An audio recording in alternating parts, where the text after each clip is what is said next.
Well. Thank you guys for being a part of this Friday show. Happy Friday, everybody. We are only 7 minutes late. This is a record for us. We're typically always late, and I do my best, but today we're only 7 minutes late, so I feel pretty good about that.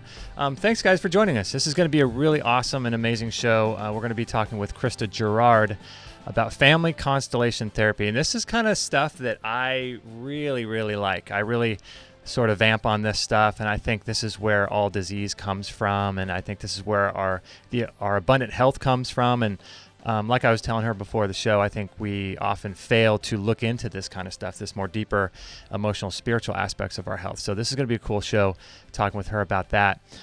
Let's see. This is episode 630, so if you want to grab the show notes, the sponsors, anything like that, it'll be extremehealthradio.com/630, and you can check out the actual show page on our website for this particular show.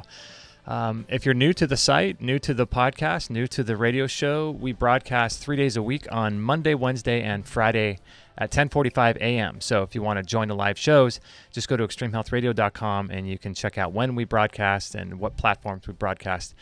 Join the chat room, join the after show. It's a lot of fun. So Monday, Wednesday, Friday, 10:45 a.m. Pacific time. And let me bring up our show schedule here so you can take a look at what we have going on. Lots of cool stuff happening. Let me bring it up here so that you can take a look. And today, obviously, is going to be Krista Jarrard, and she's from the Center for Systemic Healing, and we'll be talking with her and introducing her in just a second. On Monday, next week, November 12th, 2018, Dr. Brian Mull, we'll be speaking with him about diabetes, blood sugar, and metabolic health. So if you know anybody with diabetes or blood sugar issues, make sure to have them listen to or join that particular show. Then next Wednesday, cool guy, Fireball guy. He's really cool. I was on the phone with him a little while ago, and he is just a ball of energy. Wayne Blakely from Living Streams Probiotics, and he does a lot of work with minerals and unique things with probiotics. So he's going to be on Wednesday. Then we have a special Thursday show. I wanted to squeeze this guy in because he has written a really great book, and he said he's doing a media... Let's see, he's taking a break from media for a while, and he wrote the book, The End of Autism. And so we wanted to make sure to bring him in. That'll be on Thursday.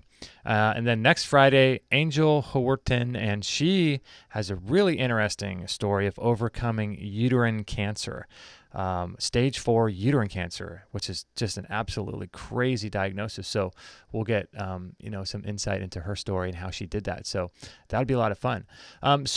As you guys know, many of you know that when we talk about health and we talk about all the things that we can do for our health, a lot of us focus on all the physical things we can do, like taking certain herbs or doing a cleanse, a detox.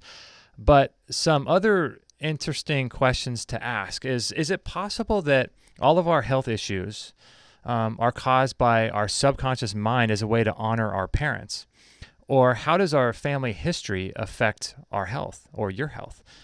Are there reasons for your seemingly quirky idiosyncrasies as part of your personality? Is there a reason for these things? Are there reasons for these things? What happens to the energy when your mom or dad has a massive trauma in their life? And can those things affect us? And how do we honor those that come before us and bless those that come after us? How do we do that? How do we plug ourselves back into our family lineage? And is healing more about inclusion and connection than sort of being a rebel and fighting things on your own? So this is the work of Krista Jarrard, and she's a gifted intuitive wisdom keeper, a third-generation astrologer. Maybe we'll have to talk to her about that. Fascinating stuff. She works with people on their career and life direction, life cycles, relationship compatibility, business planning, timing, early childhood, and family dynamics. And she's the founder of the Center for Systemic Healing with 14 years of experience training and facilitating systemic family constellations. And so we'll ask her about what a family constellation actually is and how she got involved in all that. So let me turn up her microphone and bring her into the show so that you can see her. And Krista, how are you doing today? I'm great. Thank you so much for having me here. And I'm excited to be having this opportunity to connect with you and your listeners. Yeah.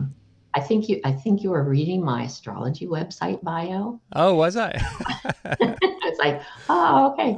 I never talk about astrology when it comes to the family constellation work because of that word constellation. It gets confusing for people. Oh, right. Um, but I've been doing the constellation work for about 18 years now. So Yeah, so tell everyone a little bit about your story and how you got involved in all this. And then I'm curious about what a constellation actually is. Like, what does that word mean? And we can dive in later to, how all of this affects our life and our health and things.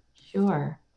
Actually, my how I got connected with this work, the first time I actually just wrote a blog post about it, is actually a healing story. Mm-hmm.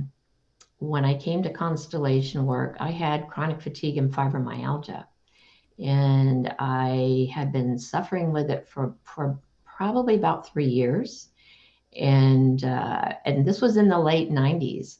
So this was, you would go to the doctor and talk to them about that, and that word chronic fatigue, fibromyalgia, that really wasn't in their dictionary yet. Right, right. So a lot of times you felt like you weren't, nobody believed you. Yeah, you weren't being heard, right? And yeah, and I know a lot of your listeners can understand that.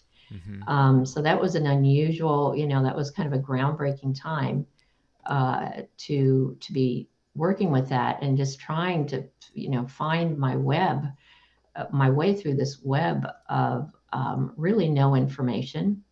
And now when I go and look into that, I see there's so much information that it can kind of be overwhelming. Mm-hmm. So that was, when I went to my first constellation workshop, I arrived early so I could sit on the most comfortable seat because I had so much pain. I had brain fog, horrible. And really, from the moment I sat in the circle, from the moment I saw the work, I just was something. I knew my search was over for what I was looking for, to to do what nothing else had done.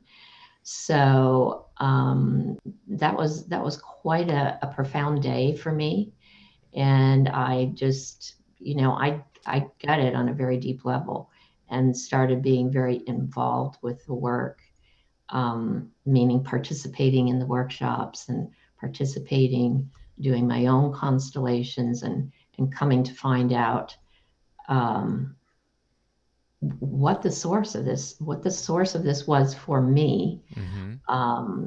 in addition to the uh, the current day events and conditions that kind of created a perfect storm for this to come on. Mm-hmm. So Yes. that's Yeah, so you started relatively early in life, and that's quite a cool thing, quite a blessing, I think. yes, Yeah. especially from the perspective of this work. I had the opportunity to train with the originator of family constellation work, Bert Hellinger, Mm-hmm. and so yeah, so I'm seasoned Yeah. and blessed in that area. Mhm. Yeah. So it's a fascinating thing when I look at family constellation therapy and I look at this work because there are so many connections to our past and to our future and to our family line and lineage. And it seems like most people in today's culture, they simply focus on like, does someone have a gene? Like, I've got the BRCA1 gene that runs in my family, and they're just sort of looking at the physical side of the structure of the gene and if that gene is passed to us in our biology.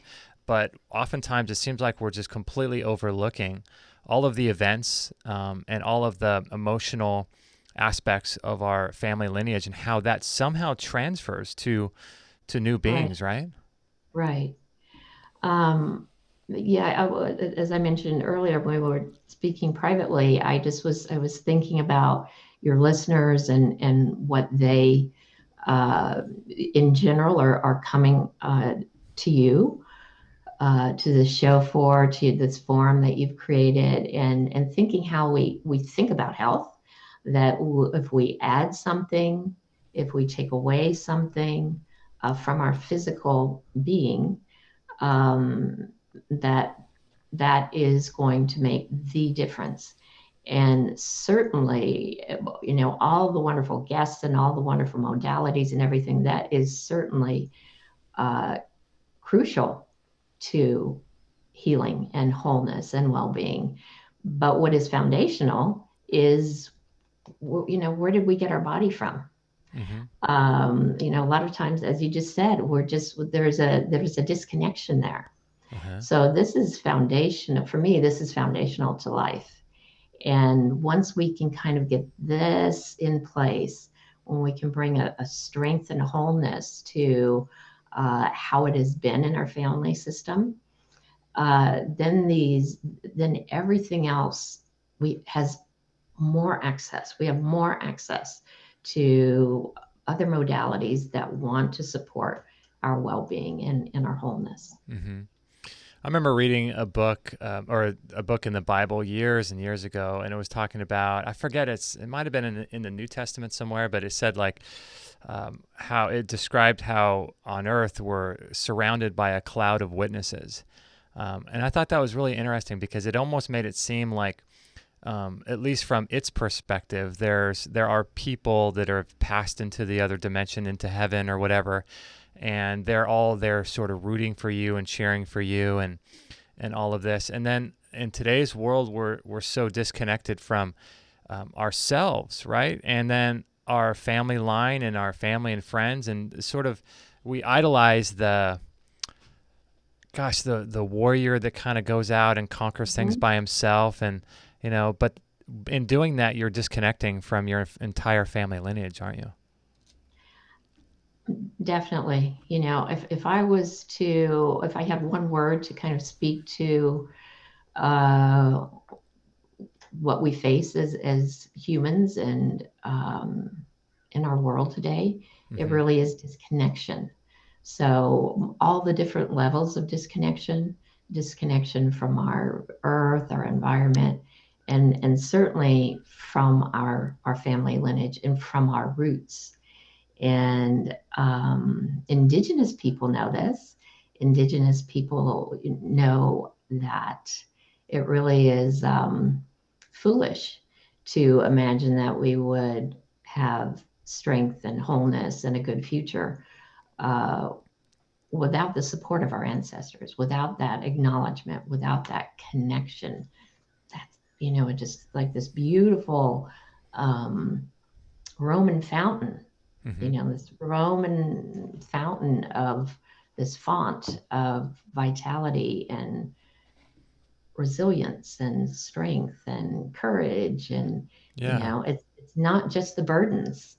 Yeah. So for me, this work is about transforming the burdens to blessings. Yeah. Right, right. And being more deeply connected to our lineage, because like you just mentioned, every ancient culture, every tribe in the world would always be connected to their past. They would always be deeply rooted and grounded in the things that came before them and the stories and the history of their family. And um, I don't know what happened. What happened? We went wrong. Somehow we went awry.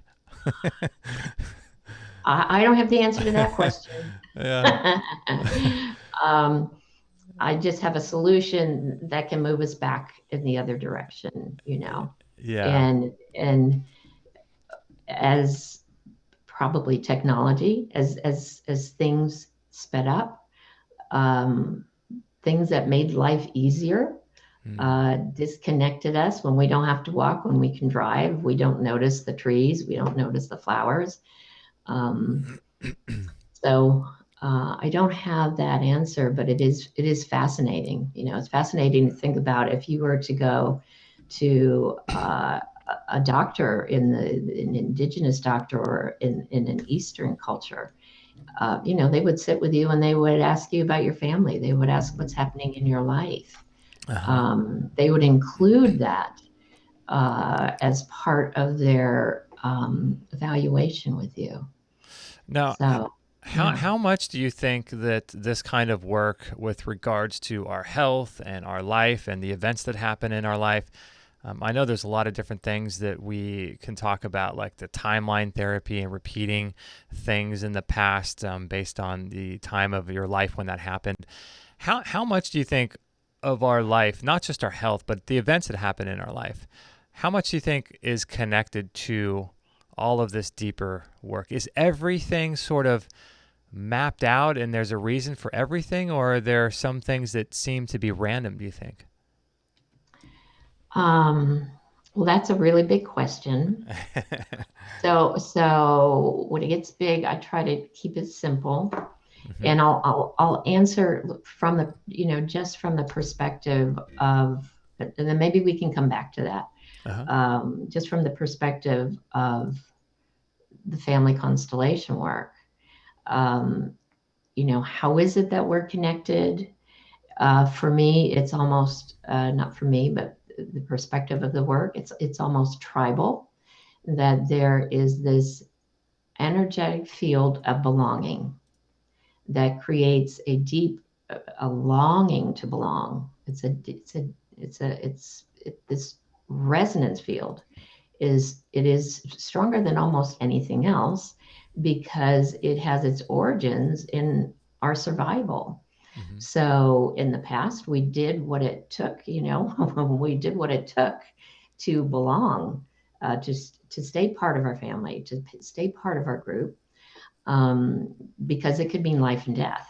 So there's something there to me that goes that deep, that far back in the past. And I'm in touch with that all the time. So for me, that's just kind of the natural order of life, that there is that resonance field. And that's what I'm connecting to in a family constellation. That's what I'm connecting to when I'm connecting to the heart of my client, how that is operating in my client's, current day issue. Mm-hmm. And what exactly is a constellation? What does that mean with regards to this kind of work? So it can look many different ways, but just to keep it simple, it really is about being in touch with your client. For me, I'm going to speak how I work. I connect to the heart. So that's my portal into the field. And I take time to connect into the heart, get in touch with what it is that might be heavy in the heart or difficult in the life of my client. And then we would literally, if we're working a workshop setting, because I do 90% of my work now over the phone too. If we're working in a workshop setting, that's the easiest to understand. After I have reached some level of discernment, who might be connected to this issue, then we would choose people from the group setting to represent family members. And the representatives would stand, and they would stand in the middle of the circle, middle of the room. Uh-huh. And the client would place them in as it feels appropriate to them in the moment, not mm-hmm. through the head, but just allow their feet to guide them. Mm-hmm. And from the time the representative is placed into the circle, they become in touch with some true energetic that has to do with the person they're representing. So this is how we're accessing that morphogenic field. Biophysicists call it the morphogenic field, mm-hmm. Family consciousness, that resonance field. For me, I feel comfortable calling it energetic informational field uh-huh. of the family system. And it is experiential. It is, it's a phenomenon that we don't worry about that much how it works. We're concerned with good outcome. Uh-huh. A transformation, right? Yeah. Yeah. So it's interesting. So the person that stands in, so let's say you got a couple people that are going through this work, and one of them is standing in for a family member of the actual client. Mm-hmm. So what you're saying is that the person who's standing in will actually start to feel things or know things, or somehow there'll be a powerful energy that's transferred in some way to that person? So for me, the work is like from the neck down. Mm-hmm. And so the body gives a cue. It's very simple because we're working on the level of soul.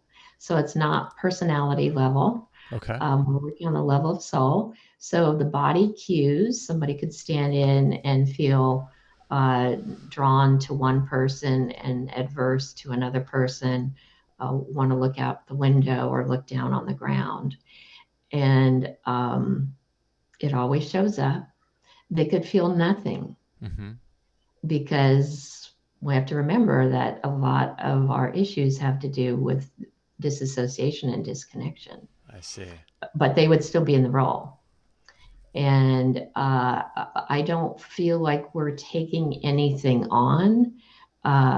It's more like we're just stepping in and we're tapping into and accessing in that moment, as I hold the field, as I hold the circle, um, which to me is the unified field. Mm-hmm. So for me, the constellation circle is the opportunity to have a visceral experience of the hidden family dynamics and how, when we include what's been excluded, when we hear what hasn't been spoken, when we go back to a generation in which something may have first occurred, that in itself brings a solution to light. That in itself is the healing when it moves back to a source point. That's fascinating. So the simple act or the simple way of inclusion and not excluding things, because our culture is so, it's like the rugged individualist, Ayn Rand, Fountainhead, kind of an idea is I'm going to go make things happen. But what you're talking about is when someone actually just includes something like some event or some family member during a ceremony like this. That's when something powerful can happen. Exactly. And if we just take a minute and think about it, um, if we have someone that um, we might be estranged from, or an issue with a parent or something, Mm-hmm. if all at once, there could be just a simple sentence: "I see you. I wasn't there for you. I can I can begin to take responsibility for my actions." And of course, this is nothing that is just said. It is only available in that movement of the soul. Wow. But yes, yes, just to be included, um, in a way that never was experienced in a lifetime. Mm-hmm. That can shift everything. To Mm-hmm. be able to be present with a difficult fate, a difficult event, a heartbreak, a trauma, because Mm-hmm. of course trauma itself causes that disassociation. So when someone has a trauma like in their life, or maybe someone has a trauma maybe 2 or 3 generations past, let's say it's a big trauma, maybe it's witnessing a murder, or maybe it's like something really, really big.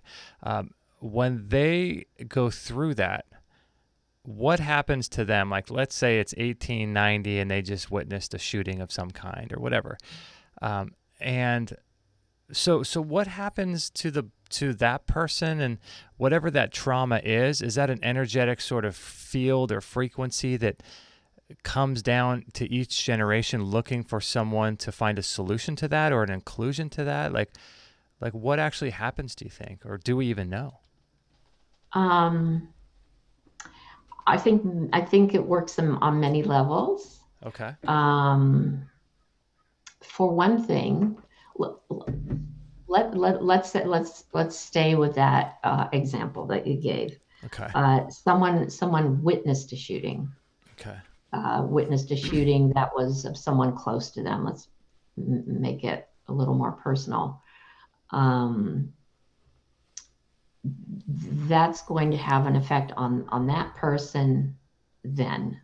Mm-hmm. If they witnessed a shooting of another family member, so it's like how deep was that particular experience? Okay. If there was a family member that shot another person, Uh-huh. that's going to have even stronger implications on how it carries down. So what we're always doing is for myself, the way I work, I'm standing in with that person, Okay. whatever it is, whether it was, it's not hard for us to imagine people with very difficult fates Mm-hmm. because we're not that far away from World War II. So many sources for systemic issues emerge from war. Mm. Um, but just to stay with that particular person, um, how was it for them? Did they shut down? Could they tell? Could anything be spoken? Could they speak about it? Was their life in danger if they spoke about it? Um, all the particular kind of attributes that might have been with how that was, other than just heartbreaking or traumatizing or difficult or shocking, all of those kind of attributes can carry forward. Mm-hmm. And for me, it's more like in general, with that trauma comes an exclusion. So it can be just an energetic exclusion because we don't talk about trauma. We don't talk about traumatizing things. So it's not spoken about. And we in the later generation on a subconscious level, we're connected to it. We might be connected to it through an illness. We might be connected to it through an inability to communicate, um, success in the family, success in our career, Mm-hmm. relationships in the family. So there's no particular, it's not that black and white. But for me, what is always present is it does move down through the field, because we're seeing it. Mm-hmm. So we're holding something that isn't ours to hold. That didn't Mm. happen to us. Now, there may be replications in our life that are like that. Uh-huh. Sometimes sometimes they replicate, um, you know, almost exactly the same. But but in general, when we can go to the source, give it back, then it becomes that person's experience, and it brings strength. It brings strength to that generation, which then now we can feel something supportive behind us.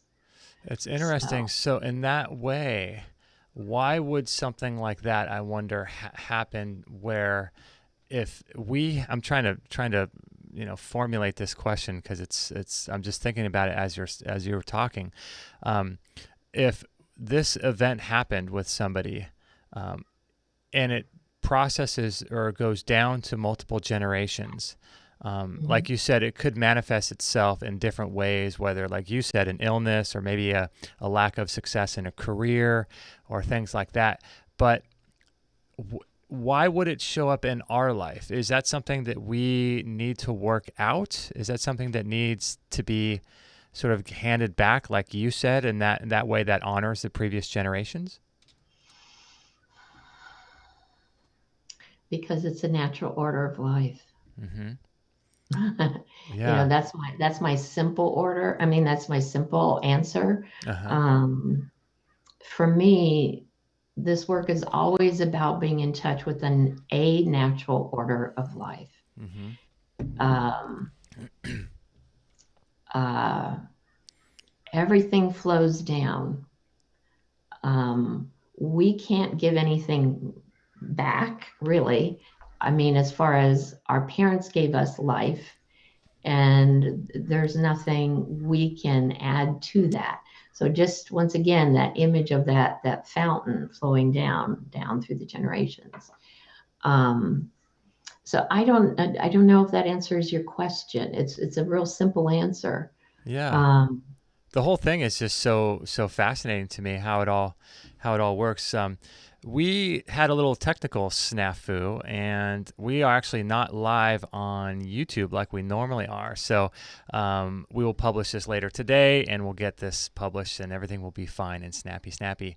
But we are with Krista Jarrard, and her website is familyconstellationwork.com. And when we come back from the break, I want to ask her about maybe some things that she some experiences that she's had with people, some really tremendous turnarounds, because I've heard a lot, and I want to share with her when I get back a story. I got connected with her through Dr. Richard Massey, who's a friend of our show, and he does a lot of work in this recall healing and family constellation as well, and I want to share a story about that too.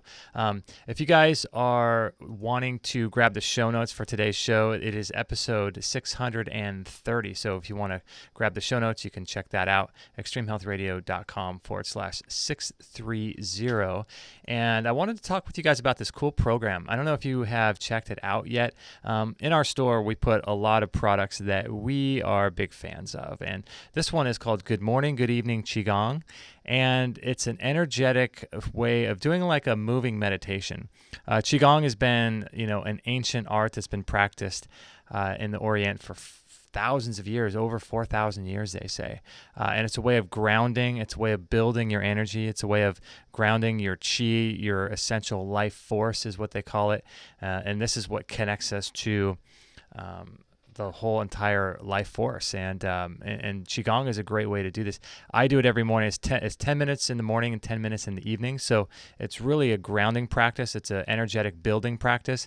If you are living like a very stressful life, or if you have a lot of demands on you, this is a really great way to ground your energy, to shield yourself from energetic vampires, to build your energy in the morning and then ground yourself in the evening to go to bed. It's really awesome. And I don't know what it is. There's something about doing a moving meditation, like doing a nice yoga practice or doing something like Qigong or Tai Chi. There's something about doing a moving meditation that's completely different, at least for me, than doing a sitting meditation. You can actually activate this too even further. We have some energetic magnets that Tristan sells as well, and you can put those out. And if you really want to go deep, you can do this in the morning while looking at the morning sun, Dr. Jack Kruse style, and getting those biophotons directly into your eyes as you're doing Qigong. So there's a reason why they've been doing it for 4,000 years, and there's a reason why it's the longevity exercise. And Qigong is something that I learned about years ago, and it's really, really great. So make sure to check it out. Good morning, good evening Qigong, if you're interested in bringing some of this moving meditation into your life. And something else, another tool that we've been playing with a lot lately is this Juve red light therapy. We're focusing a lot, as you can probably see in our store, we focus a lot on light, water, and magnetism. And essentially what light is it's food for your mitochondria, and it's food for your nervous system. The problem in today's world is that we're exposed to so much blue light, and blue light is extremely toxic and extremely damaging. I can go on and on about what blue light does to your eyes and what it does to your nervous system, your DHA, your voltage in your body, all of that stuff. And so the antidote for blue is purple and red. Even better than the Juve, though, would be getting out in the full spectrum sun. I mean, that's that can't even be compared to the Juve light.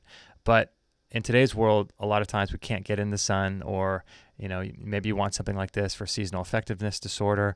But this is basically nervous system food and mitochondrial food. You can see a picture of me standing in front of our Juve right here, and I'm standing there, if you're watching the video of this, next to my little rebounder, my sauna, and then I'll kind of do all three of these different things. So red light therapy is absolutely huge. And it's something that I am a big fan of. I do it every single day. It's incredible for ATP production. It allows your body to hold on to more light, and allows your mitochondria to actually produce more water. And it increases the flow of electrons across the mitochondrial membrane. And I was just listening to a show just recently with with, oh gosh, I forget what his name is, forgetting his name at the moment, but he was talking about basically what happens when we die, or the reason why we die is a depletion of electrons. And so that's why all of this stuff gets down to light, water, and magnetism, and basically physics. And this is what area this is feeding and working with, is the mitochondrial aspect of our nuclear genome, not the DNA. And so we are beings of light. We are repositories of light. And this is why it's really important to bring more light in your life, and the right kind of light at the right time of day. And so this is something I've been exploring, like I said, for a long time now. And so I highly recommend the Juve red light therapy. There's so many tremendous benefits. You can do your own research, but there's some videos in our store as well if you guys want to learn more about it. There's some ones with Dr. Mercola, and kind of goes on and on. And so consider bringing some of these tools into your home, into your life, and turn your home into like a healing sort of oasis, a healing spa. It's really, really great. So I'm really a big fan of these types of tools that you can bring into your life. So let me come back here and bring Krista back on the show. And let me turn her audio up. And so, Krista, I'm curious about some of your transformations, maybe with some clients that you've had. And I've heard some tremendous stories from Dr. Richard Massey about, incredible turnarounds that seemingly impossible. But I'm just curious, in your own work with clients over the last 20, 30 years, what you've been seeing. Just really amazing outcomes. And maybe I'll just kind of add what someone was experiencing. It's good to know what someone was experiencing. So just myself and there are some themes that kind of carry forward with myself with the chronic fatigue and fibromyalgia. What I discovered is that discovered, and then we shifted. I was carrying out of love subconsciously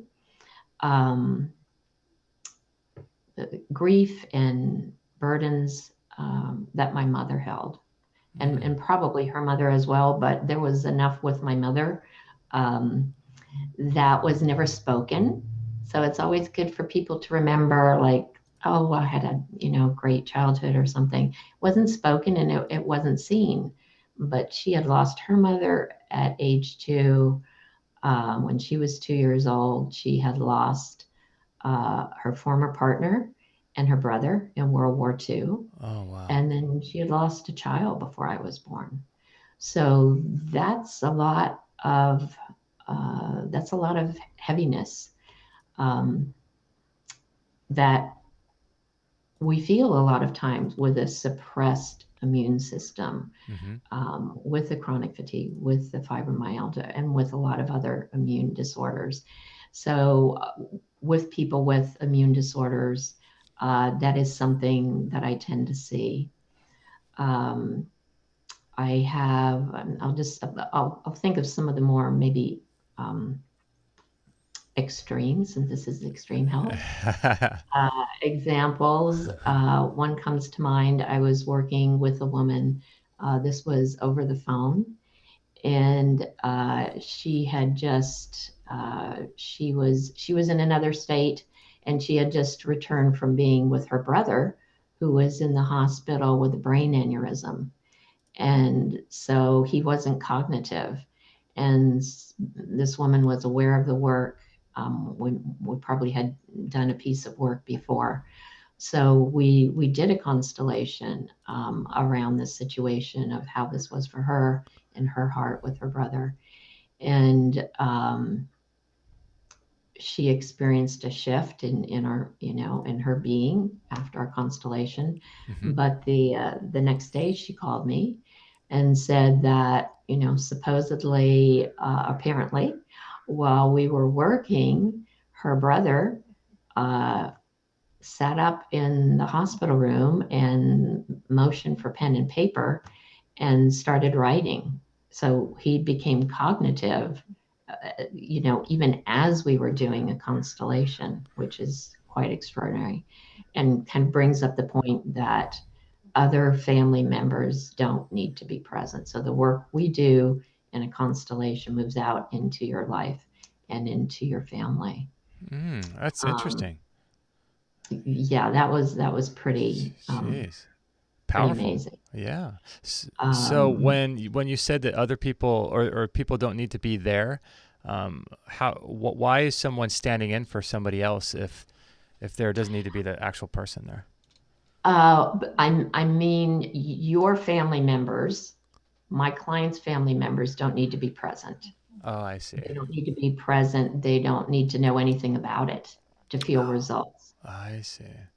So, another example, I was working with a woman and regarding the grief of the loss of her husband Uh-huh. who had taken his life. And the constellation provided her with a tremendous amount of ease and peace of mind and a very deep shift in her body.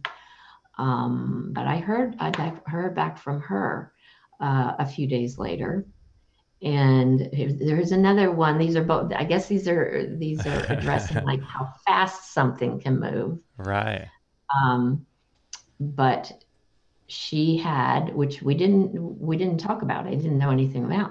She had an adult son who had been, I guess, on the street since he was 14 with a substance addiction problem, and she heard from her adult daughter that that son, like the next day or something, called and said, "I'm checking myself into rehab."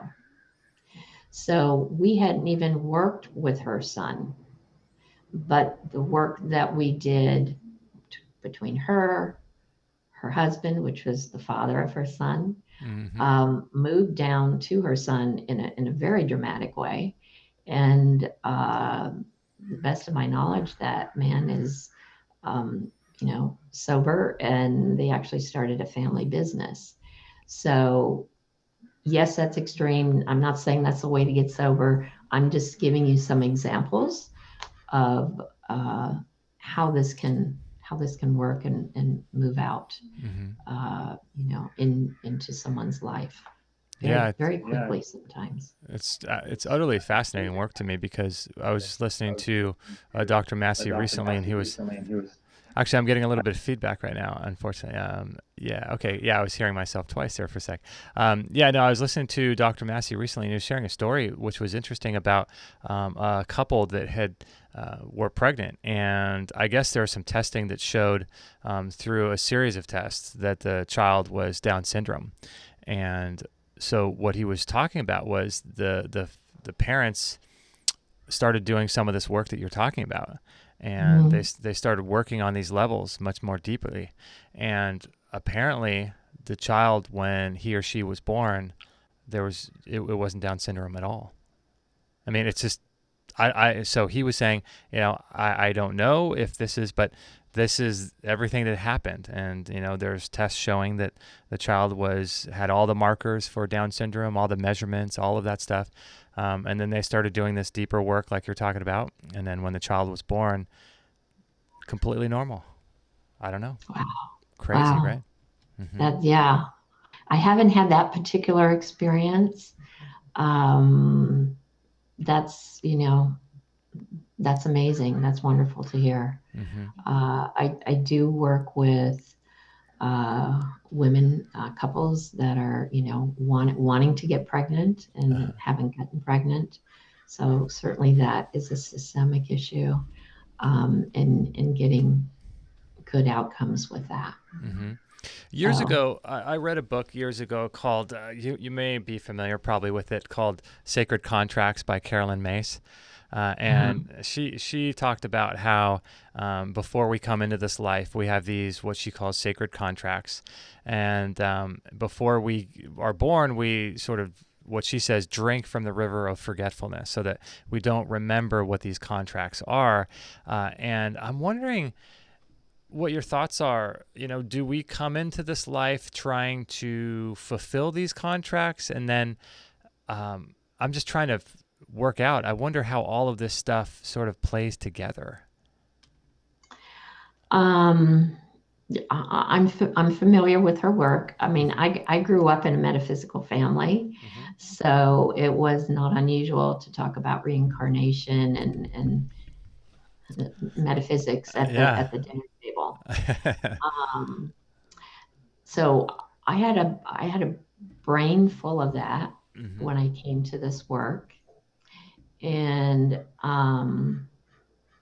in one of my first trainings, I remember the facilitator saying, I can't work with you because you're always in your head. You're always trying to figure it out. Oh. And so I'm not discounting that, but I'm going to answer from my perspective now, that the mystery and the beauty of how we are connected with our family, that's the first filter that everything goes through now. Okay. My understanding is that we do, the evolving soul or evolving spirit does choose a family line to kind of come in and out of, because that saves some time on working through things that they've already done. Okay. So that's kind of, but contracts, I don't know if that's really in my particular belief system anymore. I believe we come to experience, to be in experience. Yeah. We're source experiencing source. So,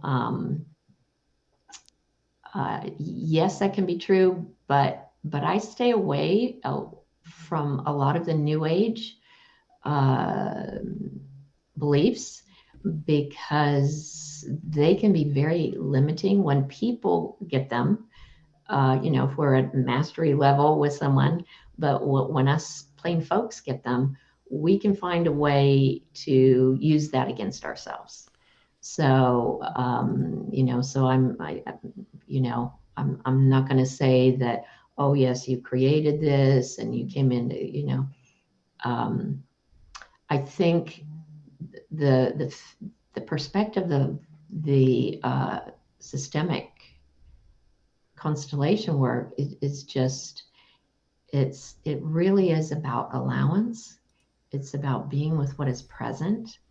It's about learning to be with the mystery.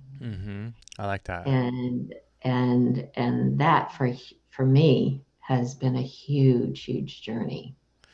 So with regards to your own life and how you live, are you living your daily to-do life like intimately connected? Do you feel connected to your ancestry? Do you, communicate with them? And, is this a part of how you make decisions? And do you, when you're walking into a grocery store or when you're filling your car full of gas, these mundane tasks that we have, is part of this spiritual growth and doing family constellation therapy and these types of things, feeling like you're connected to your tribe and to your lineage? I'm not thinking about them when I get my gas. No. Okay.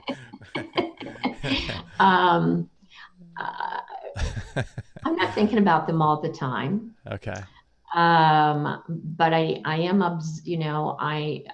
I definitely, I definitely feel the connection that I have now that I didn't have. That always, like, that's, when I'm out in the world and ungrounded or something, I can always come back to that. So it's not like it rules my world, but what does is more of what I've learned about relating to other people, and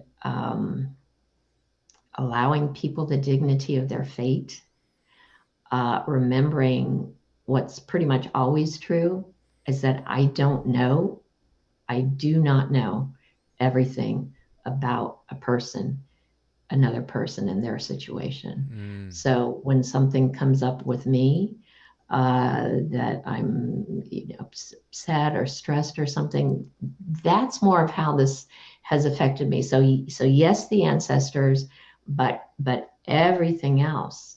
Am I able to respond rather than react? Am I able to stand in the shoes of the other person? Am I able to include everything that's present? So that's the work of my book that's in progress, in inclusion, the inclusion solution. So Yeah. that's kind of more how I live my life. And and I have to say, I have a sadness that we here in the West, that we are so disconnected from our past. And we see it. We see it in the world today. We all came from somewhere else. And just to remember that, and to remember that we are not an immaculate conception. Yeah, yeah. There was somebody there. And we are the leading edge of consciousness of our family lineage. Right. So, so that's kind of more how I live my life, with those perspectives. Yeah, I think it's so necessary to have that inclusion, because, like you said, we don't have a tribe, we don't have a culture, we don't have any way of including these things into our life. And especially when someone gets sick, I think too, is that in today's modern world, when someone gets sick, typically the listeners who listen to this show and their family members are going to have different opinions about what they should then do as regards to treatment. And so that creates a further disconnection with your current family members, let alone your already disconnection from your lineage. And so, it's trying to get back into this inclusion, and reconnecting, right? And reconnection and just bringing that inclusion back into our lives, I think is so important. And for me, when I work with my clients, almost every time in a session, we'll be talking about facts and events in their family system. And so I'm honoring their experience. I'm honoring my client's experience. And then when I stand in with a parent or a grandparent, whatever, I'm speaking the facts. The fact can be, I'm the first child. My father died when I was 4. That's a fact. Okay. That both get to be true at the same time. So for me, inclusion is where everything that's present gets to be true at the same time. And I guess how we get to this, only one thing can be true. Right. Weird, right? To me, I guess that's the role of living in duality as it is right now. So, but that's how I work with it. And it's interesting that people don't want to give up their own experience. And I wouldn't want them to. So as long as people can keep their own experience, and then I can speak to them about how it was for the other, or they get to see it, or they get to feel it for themselves, then they're going to go, oh, that's just how I am. But even if they don't make it to that point, even if we're just in conversation, that as long as people don't have to give something up that is theirs, then we can open up to the fact that, oh, this can be true for that person as well. So it never has to be either or. Right. It can usually always be both. Yeah. It's so if someone is listening to this and they're really interested in doing this kind of work, is it necessary? Because I think someone was saying once about, if your life is going along and everything is going great, you have great relationships, great friends, great family, great career, your health is good, feel supported in every possible way. The person I Send was them to listening to, me. I like some of them. I know, right? It's like who among us has that, right? But he was saying if that's the state of your life, then this kind of work probably isn't for you, because there's no need to, dive deeper if you truly are loving everything about your life. But if you're not, and you're interested in this kind of work, would it be something that you would want to consider, even if you don't have anything that you think is really that big of a deal? Like maybe you just feel like, oh, I get angry every time at this, when my wife acts like this or my husband acts like that, and I just don't know why I have these anger issues. Or, is that something that you could explore through a constellation as well, you think? Yes. Yeah, Yeah. interesting. I mean, I have people that they may have been leaders in new thought movements. Um, this is like, it's so different. It's so different. My typical client is someone that's done a lot of work. And I've worked through my father's stuff. I've worked through my mother's stuff. Uh-huh. And 15 minutes with me, and they come to realize, like, whoa, oh, it's still there. Right. So I think it's because how we get to address it in a very specific way. And this is never about like cutting a cord or, parents were toxic, or it's like we invite it all in. And that doesn't mean that it has to get huggy, touchy, feely with parents or Right. whoever it is. Right. But yes, easy answer. I've never met someone that didn't benefit Uh-huh. from a constellation. And of course, a constellation can be done for anything. It Mm-hmm. can be done for career. It can be done for branding. I do branding constellations. Really, So like business branding kind of stuff? yes, yeah. Isn't that Or interesting? coaching, one of my favorite things to do. Yeah. Yeah, I'm It wouldn't looking. be a first constellation though, because it will always go back to family if you've never done any. That's true. That's true. Yeah, I'm Yeah. looking at your website here, and it's bringing it up on if you guys are watching on the YouTube version of this, but it says here, indicators for inherited family trauma. And it says, you write, persistent issues even after years of healing work, or unexplained sadness, loneliness, fear, depression, failed relationships, self-destructive behavior. That's interesting. Unresolved grief, chronic illness, and unsuccessful career. That's really interesting. Yeah, so you do work with even like business and branding, and I wonder how does family come into something like that, do you think? Oh, it does. Just from our perspective, with this resonance of belonging. So there's something about the paradox of growth Uh-huh. that we come in touch with here.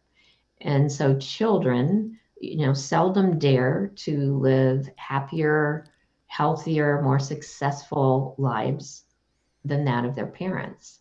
And we're children, our parents were children. So there's something about staying within those limits as it has been in the past.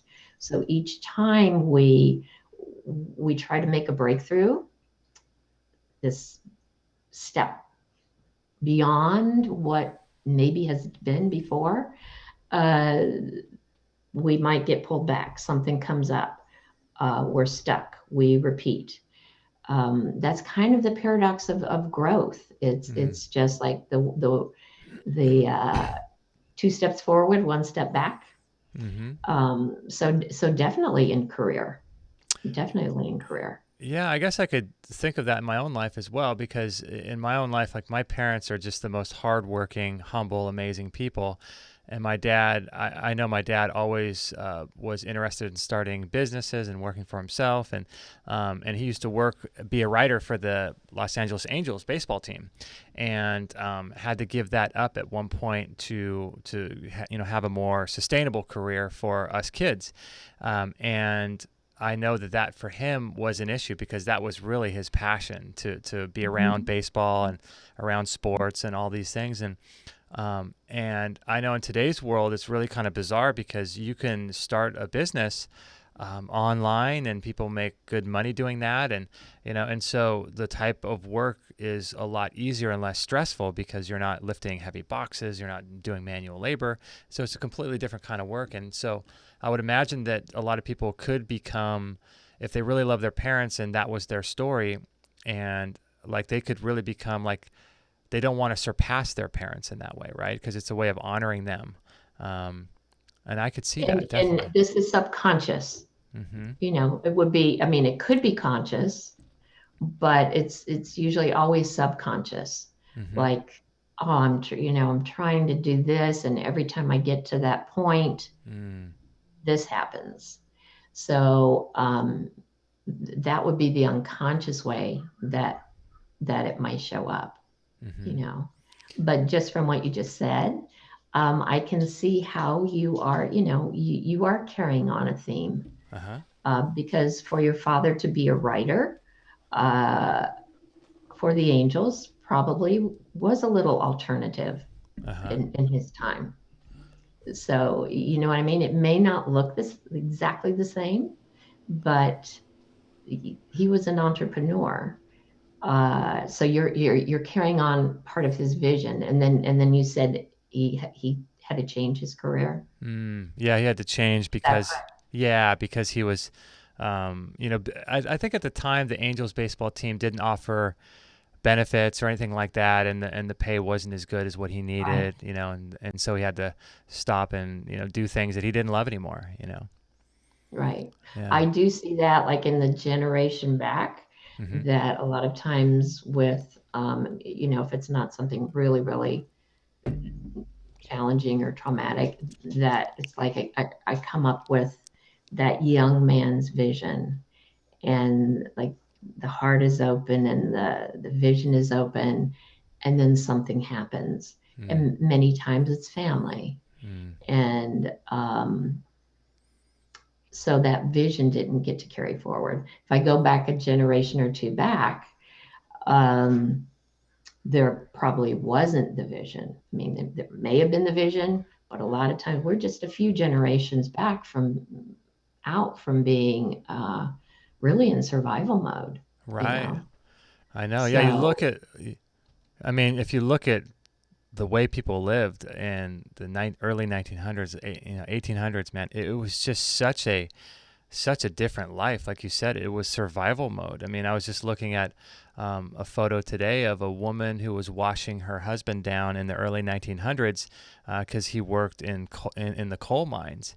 And I mean, that kind of like, we had no idea what it was like, and we're living on the backs of these previous generations who have created this amazing society for us, roads and constructions and all of the infrastructure of the life that we have. These people went through, I mean, horrific times to be able to provide for us this kind of easy, simple life. And we forget that, don't we? we're disconnected from it. Yeah. I mean, and that disconnection doesn't serve us. So yeah, just mentioning, as soon as I hear someone where did the family, in Pennsylvania, did anybody work in the mines? Yeah, I think my father's father. Immediately, I know I'm standing in with a family that didn't know if their husband or their father was going to come home from work every day. Oh, right. So much of this is standing in the shoes of that person and just like, what are the facts of life? And so there's, immediately an instability. And it was, I'm staying with that theme because it's, I had never thought about it before. So, yeah, we don't know. And I think we lose a lot by not knowing. We've lost a lot we've lost a lot of depth and richness by not knowing. Yeah, it's really fascinating when you think about it. Like, I like what you said, where you're putting yourself in their shoes, because you think about all the different things. Like you said, with regards to me and my dad, there's a little bit difference in terms of entrepreneurial and sports and health, and there's differences there, but the energetic emotional responses are going to be the same. And so like maybe you're listening to this or watching this and you have maybe like you might have a distrust of men for not knowing if your husband is going to come home. And maybe 3 or 4 generations ago, there was a family member, a man that worked in the mines, and you never knew if they were going to come home. And so it's weird how little, like we think these things are just our personalities. We think they're ours, but they're not, right? And I can speak to that attribute directly because before I came to constellation work, when I was just starting out dating, Mm-hmm. one of the first dates I had, I met, I was young, it's a date when you're a teenager. Mm-hmm. And this was a while ago, not today. But anyway, he didn't arrive when he was supposed to. And I became hysterical. Mm. It was like, for sure he died. He had died. He had died. Oh, wow. And I remember that specific event, but then it would carry forward in different relationships. How bizarre. And so that's like, oh, fear of abandonment. Okay. My parents stayed together. I wasn't abandoned, but but that's when I came to find out when I came to this work, like, oh, my mother's former partner went off to war, didn't come back. My mother's dear brother went off to war, didn't come back. That was fresh in the cells of her body. Oh, wow. And in her heart and soul when it came to me. So how would you know that? Where would you find that if you're just looking at just my experience? Now, if I'm listening or watching this, I'm thinking to myself, okay, if I want to explore some of this stuff, like you just said, how do you know that?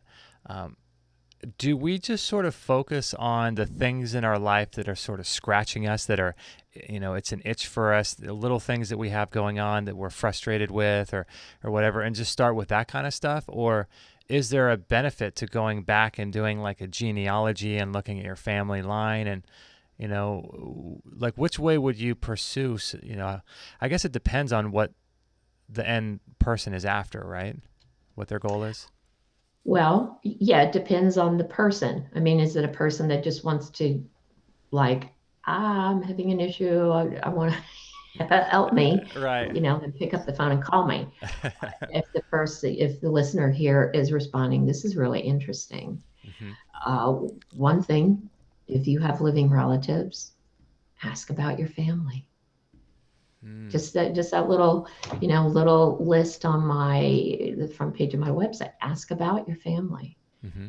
Where are they from? When I work in this country, a lot of people can't go back more than a generation or two. When I worked in Japan, it was like that was like it. They would come with a genogram back from, generations and generations. Wow. People that are more recently from another country, or I'm working with somebody in another country, they're going to know more about their family history. So just right there, that's something you can always do. That's, if it's accessible, I was going to say that's easy, is to ask questions that are appropriate, that are comfortable for you to ask with whoever living relative you have. Because, well, there'll probably be 2 responses. Either they're going to be really happy that you asked and you cared. Right. or it'll be, we don't talk about that. Right. And so when somebody says, oh, well, my family never talked about it, that lets me know that there's a lot to talk about. Yeah. It's just the opposite. I mean, not to go in there and to disrupt that, but I'm saying that lets me know that there's really a lot in the family system, because people don't talk about um, pain or trauma. Yeah, and these things somehow get carried on, and yeah, I mean, I think that this happens, and people have a lot of personality traits that they don't know where they come from or why they're there, and this is definitely an interesting work that could be explored, I think, for people, and I think that also, Yeah, too. yeah. What, Hmm. yeah, I just think that it's an amazing work, and I think that if we explore, part of the exploration process, I think too is in itself honoring the generations that came before us, and wanting to know more about them and validating them and their life and their legacy and the work that they did, and you know, and I'm sure people are thinking, well, my father, was abusive, or this, that, and the other, but like, what are your thoughts about that kind of a issue in a family, do you think? I get that a lot. I bet. So I haven't worked with anyone that's been abused Mm-hmm. where their abuser didn't experience the same thing. Ah, yeah. So for me, when I hear that, I have to give the the abuser a place in my heart, Mm-hmm. which can be, really challenging Mm. for a lot of people if you're a facilitator of this work. But that's how I include them. And as soon as I stand in with that father that might have been abusive, um, I might see that they had an abusive father or they had an abusive mother or their parents were fighting. It wasn't safe. It wasn't safe. Mm. So if I have a client that was abused, their personal experience was it wasn't safe. Mm-hmm. And their abuser in many cases was it wasn't safe. So this is my response to that. Yeah. Or my father, uh, he was always very standoffish, or he didn't want to have anything to do with us if we stay with that line of abuse. Mm-hmm. Sometimes if that was the case, then I stay away from my children because I don't want them to experience what I experienced. So it's really, really huge what what that person might be Mm-hmm. standing with. Everything that's with them might be Mm-hmm. very, very large. Mm-hmm. And when people come to see you and get this kind of work done, is it a type of thing where you're seeing results in people, and they don't necessarily need to dig up their old issues again, and that kind of thing? Because I remember someone talking a while back about this sort of popular modern psychology movement, and they described it like, I think it was on one of the Hay House World Summits that they said, and it's like throwing up in a bucket and then like emptying the bucket out and just going through all of your old stuff, just to find one thing, and then you're constantly just reveling in your own stuff all the time, never making any progress. When someone does family constellation work with you, or other facilitators, I would imagine that they're able to move beyond a lot of these things and to see results and make some changes in their life, right? Oh, definitely. Yeah, Yeah. most definitely. And the way I would do an aftercare or an afterthought with that is that, we haven't we haven't thrown something up into a bucket. We actually, we actually have found a place to stand stable with Uh-huh. what is present because the getting rid of, the releasing, all of that, that's kind of why we're in this place in the first place. Okay. So with that include, we're having something, we're having a new strength, we're having a new, more stability to stand on. Hmm. And that being said, yes, the human mind as it is will want to go back to the problem. Mm-hmm. It will want to go back to the issue. So I do a follow-up video.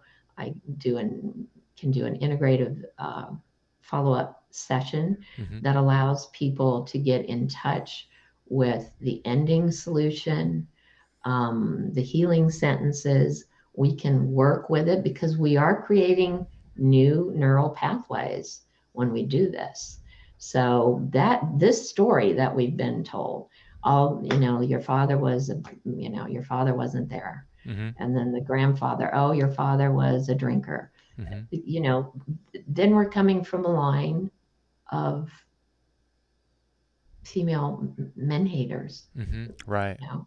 Right. So I'm aware of that as well. And so we do work with creating that a new groove for these new facts of life, that this was very different than how we thought it was. That story was just a story. And the facts as they show up support something different now in our life. Right, right. And it's almost like getting creative too, right? And trying to think of some other facts that you could include into that story itself. So like if you're thinking about your abusive father, you could start getting creative in your own mind, coming up with reasons for the way he was, the way he acted. And, it's like when you're driving down the street and someone cuts you off, your immediate reaction is to get angry. But if you tell yourself a story, whether it's true or not, that maybe that person is trying to speed to the hospital to go see his dying mother, or to be with his wife who's going to give birth somewhere, if you tell yourself a story like that, you can kind of recreate the energy so that somehow it doesn't impact your energetic body in some weird way, right? Well, it's easier to do when we're driving down the street and somebody cuts us off, you know, Right. that like, oh, we don't know what they're doing. And Right. so for me, that's always a good, if we're able to respond, a good response. Yeah, I have this reaction to it. And the truth is, I don't know what is their truth today. I don't I know see. what it is. When it comes to your example of an abusive father, Mm-hmm. it's a good idea, but what would usually happen if my client was at the hands of that abuse, then we're talking about personal trauma. Mm-hmm. And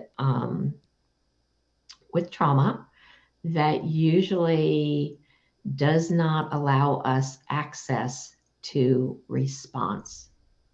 We still go into that field of trauma, which is about reaction. Mm-hmm. So there is that embodied part that we can think something's a good idea, but as soon as we start talking about it or we get with a family member or something, like all at once we're in this trauma field. Right. So your idea is true. It's perfect. We don't know about that person. We don't know why that person in the shopping line is so cranky and whatever. Right. um, but yeah, the closer it gets to us, if there was personal trauma, if there wasn't personal trauma with my client, Mm-hmm. then and then the work is easier in that way for them to be able to find the place within them that they can respond as Right. opposed to react. I like that. Well, Yeah. Krista, thanks so much for being on, and I'm just a big fan of your work, and I'm glad so much that you're helping people with this kind of work because, like I said before at the beginning of the show, I just think it's much overlooked in today's culture. So I appreciate it. So where can people find you? Is your best website familyconstellationwork.com? familyconstellationwork.com.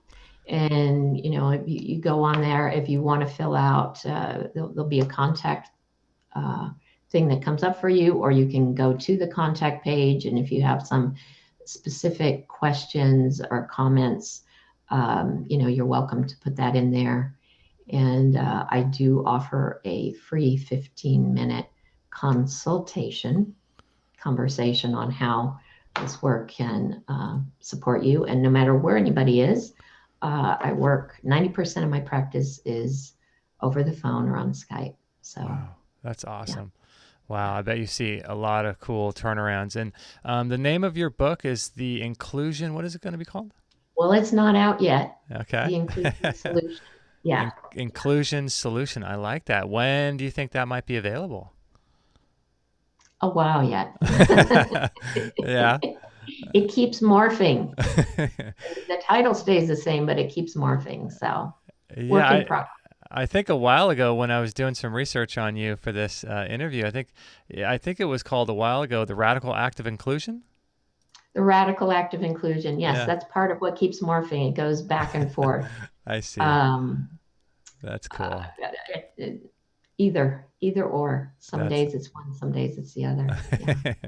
that's Inclusion awesome. is a radical act. It is. It is. That's definitely Yeah. true.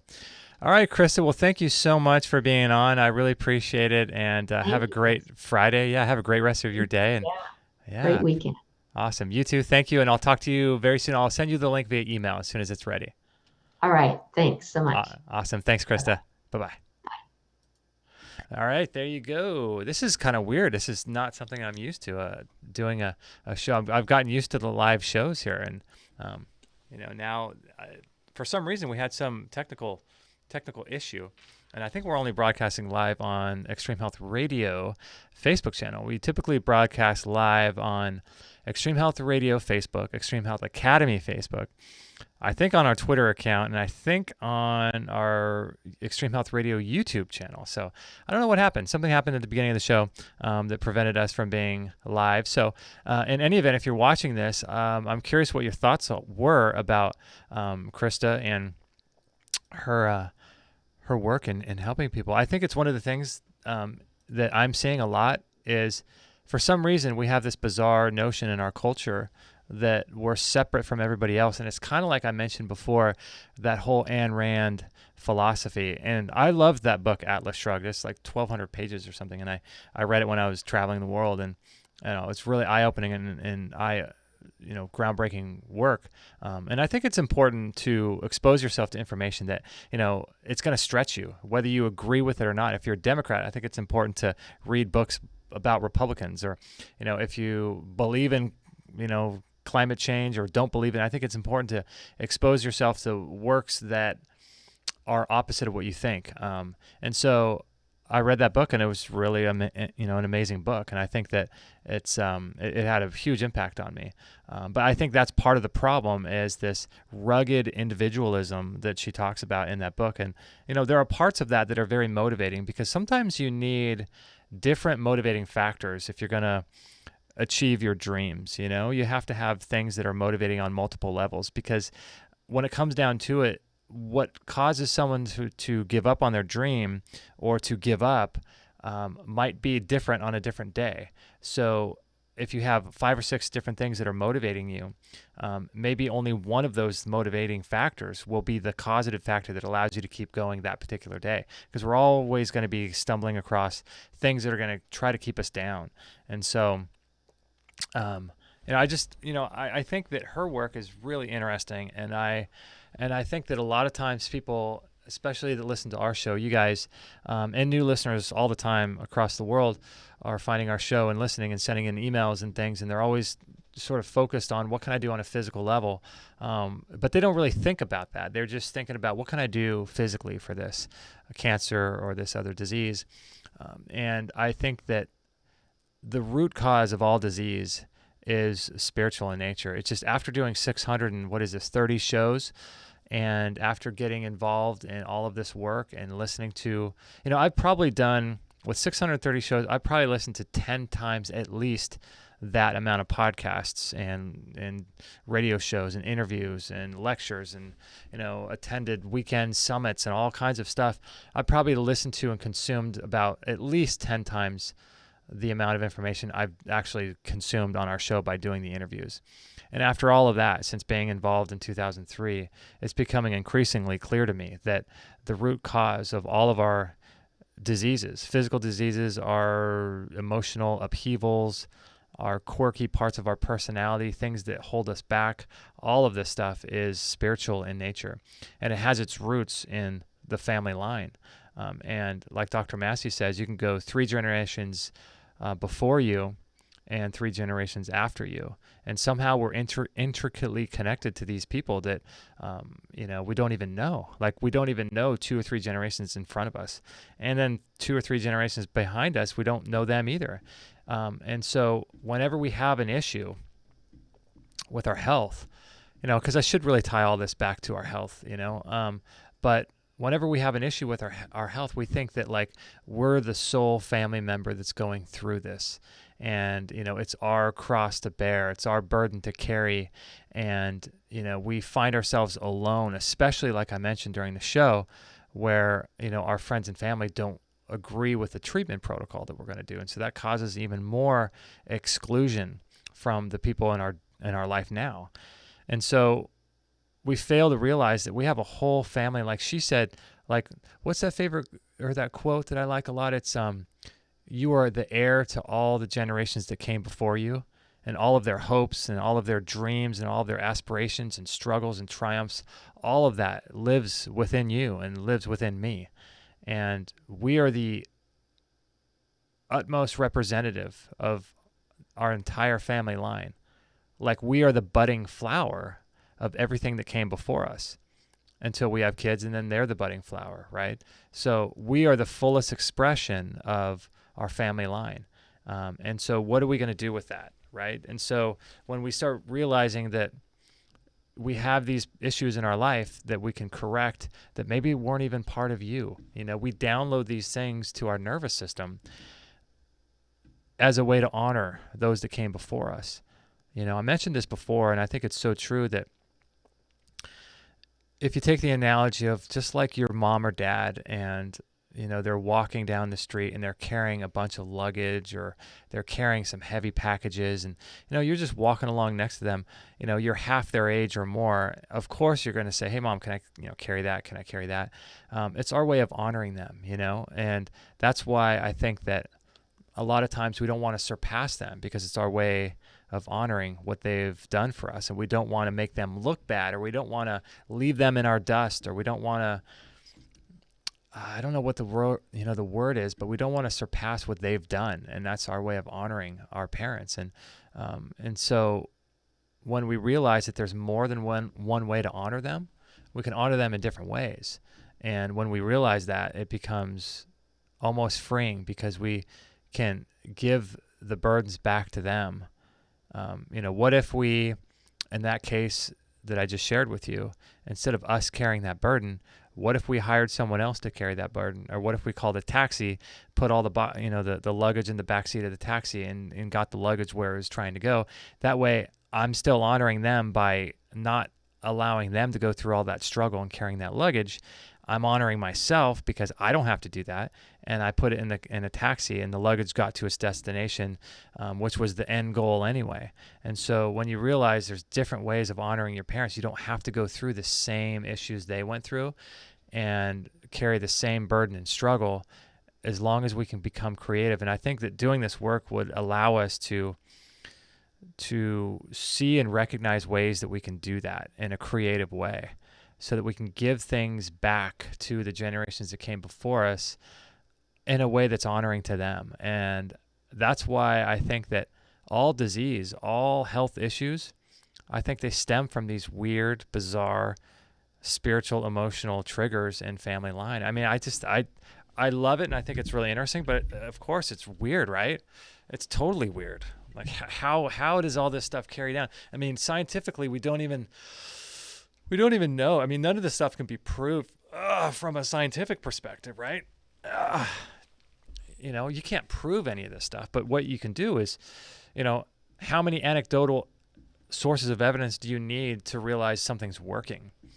And so when people like this are getting results all around the world, then, what more do you need? At some point you have to just say, okay, there's something to all this, right? So, and so that's why I think that ultimately it's not an herb that you're going to take that's going to help heal your body. It's not, I mean, in a way that's kind of honoring as well, because your body's sick for some reason, right? And you can offer it something. Everything is just an offer. If you look into like contract law and things like that, everything is an offer. The cop is just offering you a ticket. It's just, everything's an offer.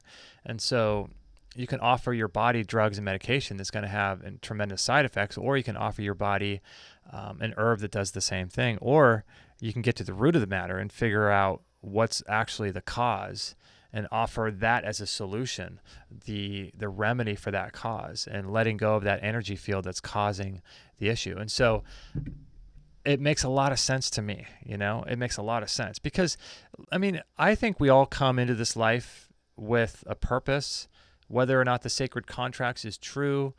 We come here for a reason, right? All of us are here for a reason, to carry out some specific work, to grow, to honor those, to honor God, to honor each other, and to, do the work we're supposed to do and love each other, right? That's why we're here.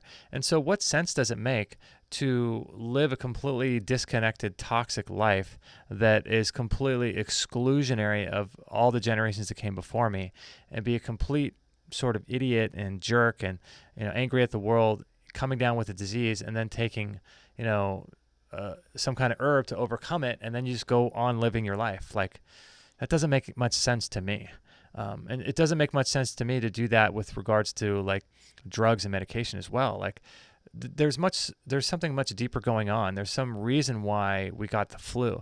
And I shared this story a little while ago. A couple weeks ago, I felt like I was getting sick. And about 15, 20 years ago, I used to get something called pharyngitis. And it was really, really, like, my throat would swell up. I couldn't swallow. I couldn't talk. It was so painful. And it almost felt like this was happening. And this was only like 2 weeks ago, right? And so I was really kind of nervous. It's like, I don't think it's that. I haven't had that since I started focusing on my health. Like, what could this be? And I was very stressed out, right? I was really stressed. And I shouldn't say, I was responding to events that were not stressful. I was stressing myself.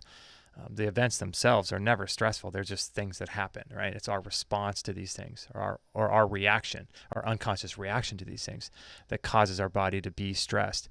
And so anyway, for lack of a better word, I was stressed. I was really stressed out. And so I was working super, super late into the night, trying to get shows published, trying to get back to people, and all of these things. And I was really, really stressed out. And obviously, our twin boys, they're 4 months old, that takes away from, the work that I'm doing. And so it's like being brand new parents, trying to figure twins out. There's a lot going on, and so I was just really stressed. And so what I did was, instead of taking an antibiotic and going to my doctor, I went out and got an IV vitamin C infusion. And I took liposomal, vitamin C. I took probably, 15,000 milligrams in a course of like 12, 24 hours. And I knocked the thing out. So the flu, completely gone, right? But what sense does that make, right? So that next day that I knocked it out, we had a guy come, Brian Hoyer, who was on our show a while back. He's a building biologist, and he was in the Southern California area. And so we had him come out to our home to do a home assessment. And you can listen to the show we did with Brian Hoyer, and he'll come out to your home and do an EMF assessment of your house and give you recommendations on how to fix, how to mitigate all this stuff, right? So what happened was, the day he came was the day after I essentially cured my flu, right?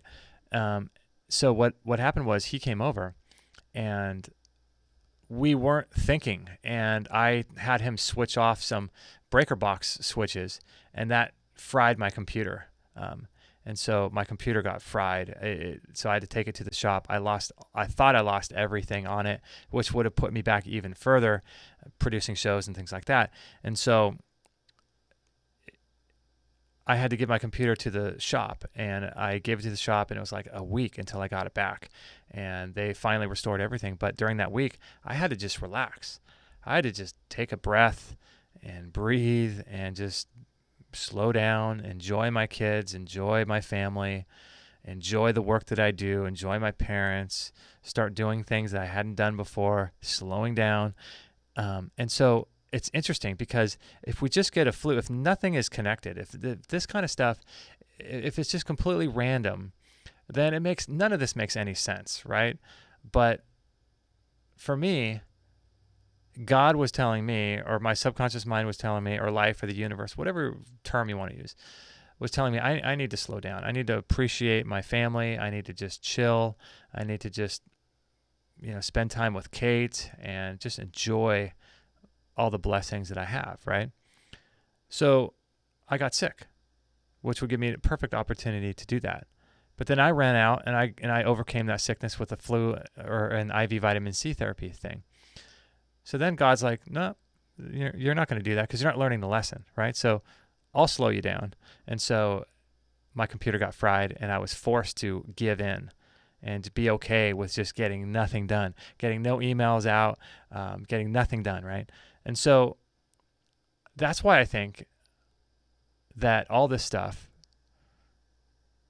has an effect on us. And I think the source of all of it is spiritual emotional. And once you start working on that level, then you can start working on the bridge that connects the spiritual to the physical. And that's the physics, that's light. That's the biophotons, that's light, water, magnetism, right? That's the bridge that bridges the physical to the spiritual and the emotional. And then you start working on that bridge in those fundamental areas. And then you can start working on the physical things that you're doing. Like what kind of water are you drinking? What kind of life are you living? Are you stressed? Are you sleeping well? Are you getting enough, sunshine? Are you blocking blue light? All of these things on a physical level. Are you, lowering your sugar levels? All this kind of physical stuff. Most people start with the physical because it's the easiest to sort of see and it's tangible. It's dense. We can, it's easy for us to go on the mountain rose herbs and get some shaga mushroom. It's easy for us to do these kind of things because we can measure it, we can taste it, we can feel it. But ultimately, that's way down the list in terms of our own healing. And so I just really like the work that she does. And I think that it would behoove all of us to look further into these deeper spiritual, emotional, family issues. And not go looking for things. It's not about going and looking for things, but if you really want to get to the root cause of your health conditions, or maybe you just want to improve your health, I think that this is really the best place to start. It doesn't have to be family constellation. It could be Gestalt therapy. It could be timeline therapy. It could be recall healing. It could be, the tapping solution, the emotional freedom technique. It could be deep meditation. It could be past life regression. It could be yoga, meditation, Qigong course, like I mentioned, it could be any of those things. And so I think that's really, really where to start with this kind of stuff. And speaking of blue light, I wanted to share these with you because these are the glasses I'm actually wearing right now. These are from our friend's company, Blue Blocks. And you can see that they have a lot of different designs here. And I wear the yellow ones during the day. During the shows, I wear these orange ones, but I wear the yellow ones during the day.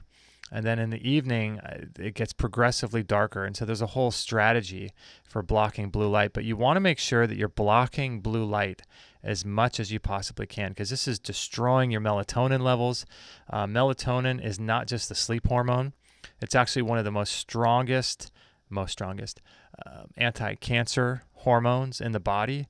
It has over 4,000 disease processes that it works on in your body. Melatonin is not just about sleep.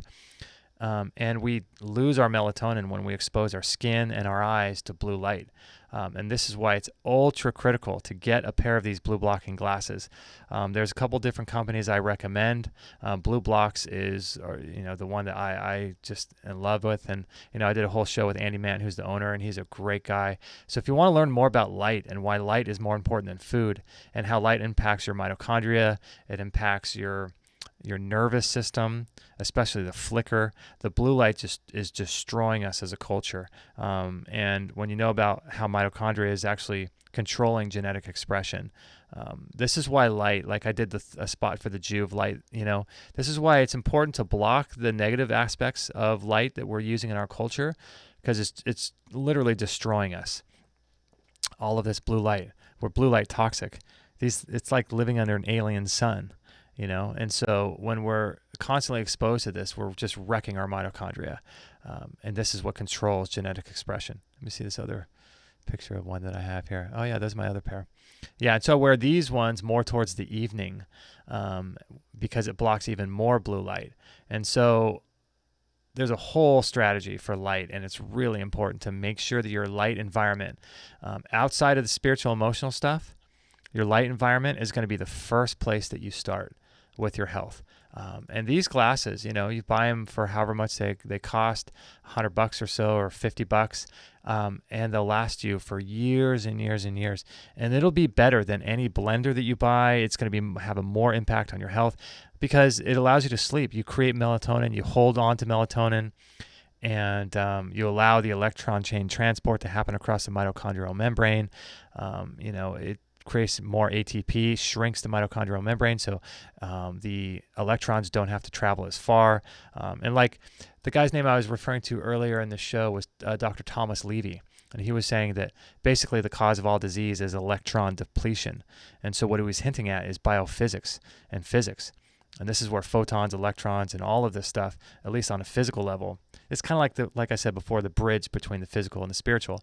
But this light thing, man, we are beings of light, and we are repositories of light. And so it's really important to control every bit and aspect of how your body is impacted and exposed to light. Part of my mission is to let people know that when you're under all this fake blue light, it's worse than eating fast food. It's orders of magnitude worse than that. And if you have never heard that before, start doing some research on blue light, and you will be blown away. So this is why we love these blue blocking glasses. Anytime I'm indoors, if it's daytime, I'm wearing my yellow ones. As soon as the sun sets, I'm starting on my orange ones, and then I'm progressively moving towards red, darker and darker oranges to block out more of the blue and the green spectrum. From around 400 to 550 nanometers is what you want to make sure you block. And so this is why I'm a big fan. I think that light is key. Lights before food, lights before exercise, lights before fitness, but it comes after, in my opinion, the spiritual emotional work. But that's just my opinion. So make sure to pick up a pair of these blue blocking glasses. It's called Blue Blocks, and BLUBLOX, I think. And there's a 10% discount if you guys want to grab a pair of these. And finally, I want to tell you guys about the Bellicon Rebounder. Have you started rebounding yet? I hope the answer is yes. Rebounding is probably one of the most beneficial exercises you could do. It's probably, if you compare it to probably walking and maybe swimming, things like that, yoga probably. But man, nothing beats this. Like, you can't replicate jumping up and down on a rebounder with walking or with doing yoga or even swimming, because what it does is it uses your body's own gravity and your own weight to create G-force at the bottom of the bounce. And you have hundreds of trillions of one-way valves in your lymphatic system.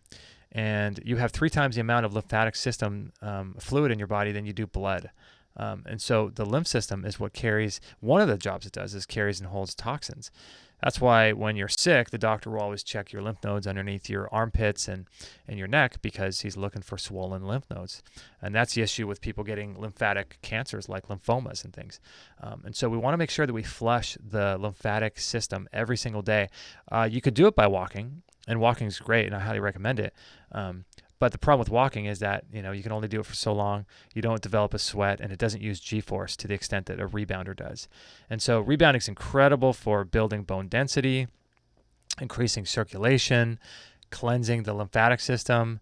It's one of the best exercises for increasing endorphins, and it's one of the only full body exercises that you can do, because when you jump, every cell of your body is impacted by this up and down G-force motion, right? So when you go to a gym, which I don't go to a gym anymore, but I work out a lot. And when I work out, you can't work out your eyes. You can't work out your, fine capillaries in your, some part of your body. You can't work these areas out. But when you're jumping up and down on a rebounder, you can affect every cell of your body.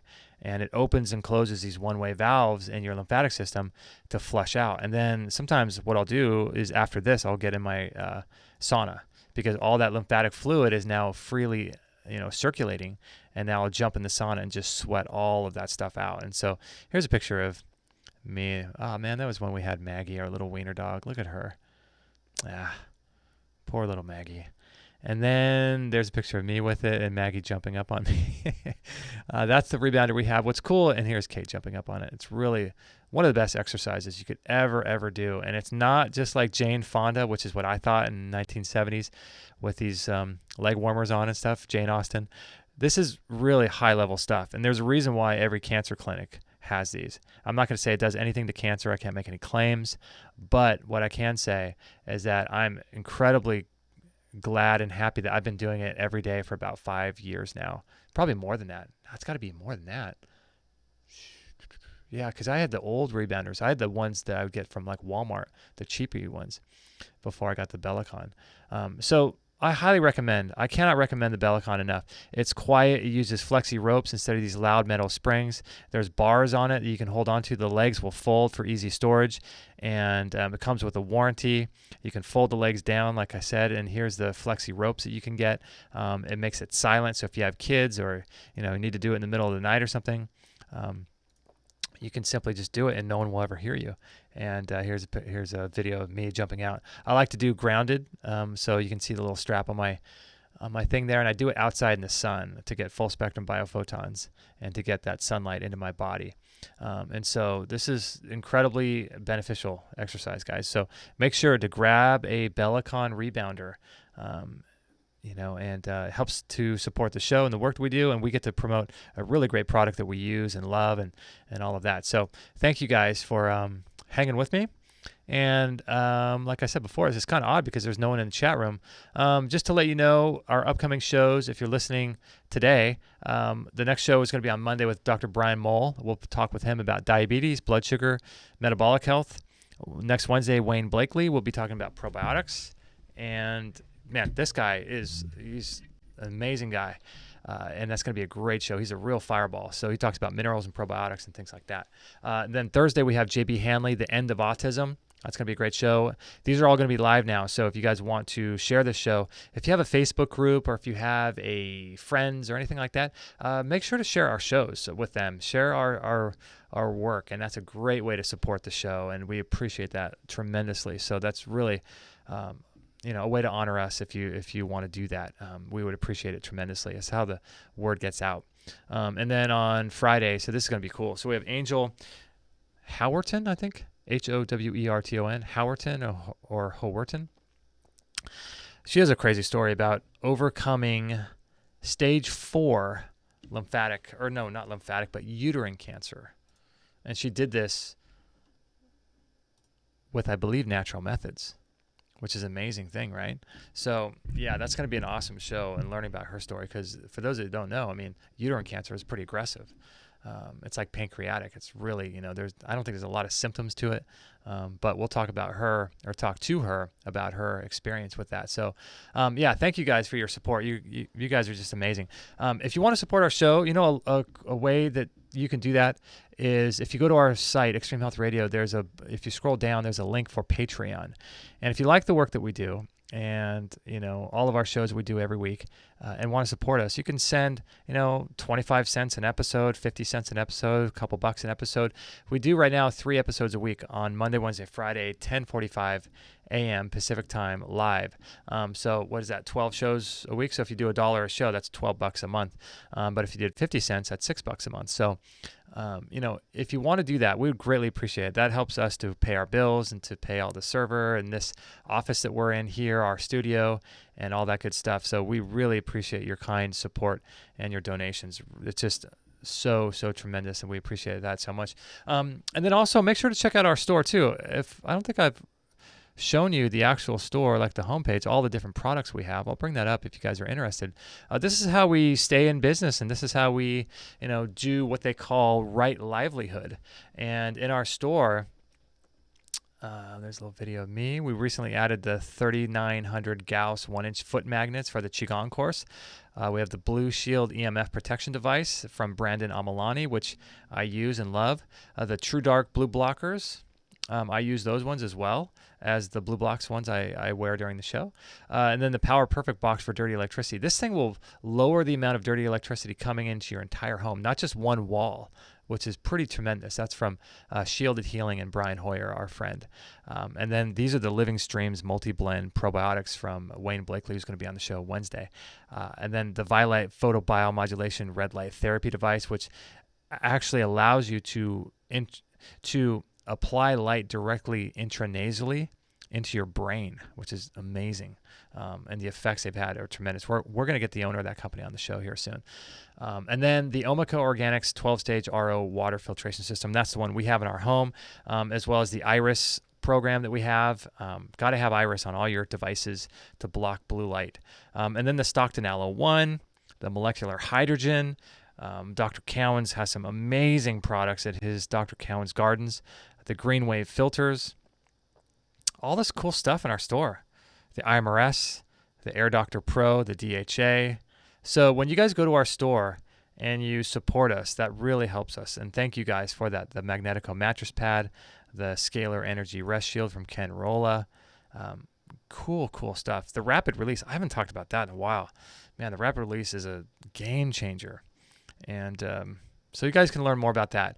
And the Vitalizer Plus, I forgot about that. Gosh, so many good stuff in here.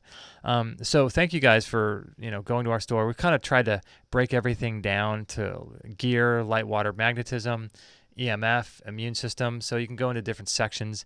And I want to let you guys know too that if you purchase anything from our store and send me the receipt, and if we get a notification that we made a sale through you, we will give you a 30-day access to the Extreme Health Academy for free.